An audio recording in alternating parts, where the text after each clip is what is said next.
Assalamualaikum warahmatullahi wabarakatuh.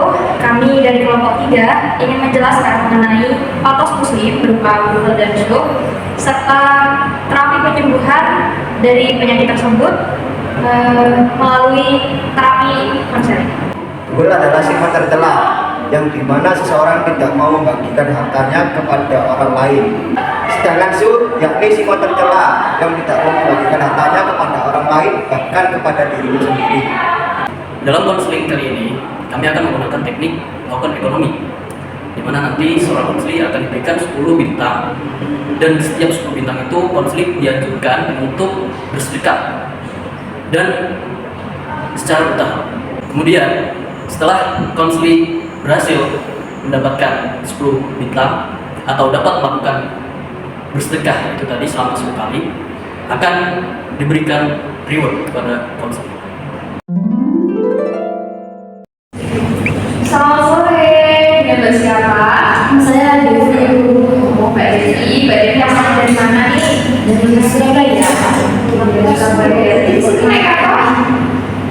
Naik motor diantar papa. Diantar ya. Kalau boleh tahu nih, kesini ada tujuan apa Mbak Devi? Saya mau menceritakan masalah saya dulu. Oke, Mbak Devi, perkenalkan ya, saya Istiana sebagai konselor di klinik ini yang nantinya akan menangani proses berjalannya konseling. Nah, tadi Mbak Devi bilang menceritakan permasalahannya nih. Nah, saya akan melakukan proses konseling dengan Mbak Devi selama kurang lebih 30 menit. Mbak Devi bisa mengungkapkan segala perasaan Mbak Devi, unek-uneknya Mbak Devi tentang permasalahan-permasalahan yang selama ini berjalan. Di sini proses konselingnya menggunakan asas kerahasiaan. Jadi apapun yang nantinya Mbak Devi ungkapkan kepada saya tidak akan saya ungkapkan kemanapun. Ini menjadi rahasia kita berdua. Jadi Mbak Devi nggak usah khawatir, Mbak Devi bisa mengungkapkan apapun yang Mbak Devi rasakan tanpa perlu dibenda-benda. Baik Bu, terima kasih. Jadi gini Bu, saya tuh merasa akhir-akhir ini saya tuh kayak saya tuh salah ibu. Seperti apa Mbak Devi yang dirasakan? Saya tuh terlalu menjadi orang yang pelit. Bahkan untuk mengasih ke orang tua itu saya tuh perhitungan. Jadi saya tuh merasa dijadiin kayak rumah saya tuh sama teman-teman saya, sama keluarga saya tuh jadi mengganggu. Oke, jadi Mbak Devi merasa Mbak Devi itu pelit gitu ya, perhitungan sama orang tua, teman-temannya, jadi hubungannya enggak gitu ya. Apa gimana keadaan keuangan Mbak Devi? Sebenarnya keadaan keuangan saya tuh baik, karena saya juga sempat menabung. Apa Mbak Devi punya tujuan buat membeli sesuatu itu sejauh menabung? Gak ada sih Bu, saya cuma menabung aja tuh. Saya sebenarnya tuh ini gitu Bu, ngasih ke teman-temannya yang kalau teman-teman. Tapi saya tuh merasa buat apa lagi gitu? Mungkin kan ditabung aja gitu. Tapi Mbak Devi udah pernah mencoba untuk memberi ke teman atau orang tua nggak? Nggak seberapa sih Bu, tapi jangan Karena Mbak Devi merasa lebih baik kita langsung aja. apa saya tuh perlu memaksa diri saya sendiri untuk bersedekah dengan teman-teman gitu. Oke, jadi sebenarnya Mbak Devi kalau memaksakan itu bukan hal yang benar ya.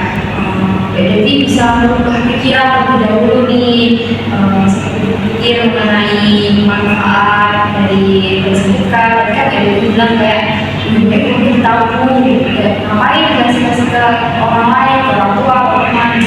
Bisa merubah pola pikir Mbak Devi dulu mengenai bagaimana sih manfaat bersedekah. Karena manfaat bersedekah itu banyak sekali ya. Iya benar Bu, selama ini saya juga kurang merasakan manfaatnya bersedekah.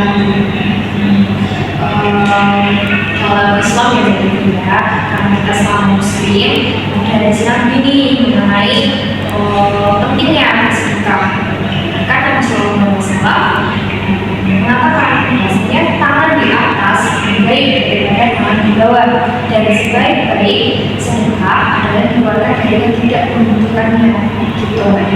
Jadi bisa memahami dengan disitu dulu kayak bagaimana pentingnya memberi. Kita sebagai orang yang tetap mampu atau tidak tetap harus memberi ke sesama manusia lainnya, sebagai orang tua, teman, seperti itu. Oke, jadi dari permasalahan Mbak Devi tadi, saya ingin menawarkan teknik terapi yang nantinya bisa merubah pola perilaku Mbak Devi yang tadinya nggak merasa pelit, bisa lebih rajin memberi. Nah, teknik yang akan saya berikan yaitu token ekonomi Mbak Devi. Token ekonomi itu gimana Mbak Devi berperilaku mengikuti alur 10 token yang saya berikan. Jadi semisal saya berikan 10 token, nanti token pertama, kedua, sampai ketiga, jadi itu bisa mulai muncul. Ketika berapa nominalnya, semisal tidak satu berat, jadi bisa nih dimulai dari nominal yang paling kecil, yang dari paling kecil atau 20.000, misal 10.000, entah ke siapapun itu Mbak Devi berikan, sederhanakan, bisa melalui infak, misalnya infak di masjid, itu kan tidak diketahui oleh orang ya mengenai nominalnya. Mungkin Mbak Devi merasa selalu memberikan kepada teman atau orang tua, gitu. Nah, sampai kepada 10 token, dan nantinya 10 token ini saya harap Mbak Devi sudah mulai terbiasa melakukan sedekah atau memberi kepada orang lain seperti itu. Apakah Mbak Devi bersedia untuk melakukan teknik terapi ini? Bersedia ini? Boleh Bu, saya coba tekniknya tadi bilang mungkin nanti bisa berlatih diri saya untuk bersedekah dan ikhlas. Baik Mbak Devi, karena Mbak Devi sudah menyetujui, kita bisa mulai terapinya besoknya. Jadi ada 10 token Mbak Devi, dari token pertama sampai token ke-10 Mbak Devi mulai bisa bertahan melakukannya. Tadi sudah saya sebutkan, bisa mulai dari nominal yang paling rendah terlebih dahulu, atau bersedekah dengan cara yang dasar terlebih dahulu, bisa melalui infak, kotak amal, lalu hingga nantinya pada token ke-10 saya harap Mbak Devi bisa mulai ikhlas, mulai bisa banyak memberikan dengan apa ya, sedekah gitu, ke orang tua, teman-teman, itu ya Mbak Devi. Baik Bu, terima kasih. Ya, oke. Jadi waktu konseling kita sudah selesai ya Mbak Devi. Semoga dengan terapi ini, dengan terapi yang saya tawarkan, bisa menjadi pereda masalah bagi Mbak Devi, dan nantinya Mbak Devi bisa mengubah pola perilaku lebih baik lagi. Gitu. Jadi, Iya, terima kasih. oke, selamat sore Mbak Devi. Saya Bang Setiawan sebagai penjelas dari token ekonomi.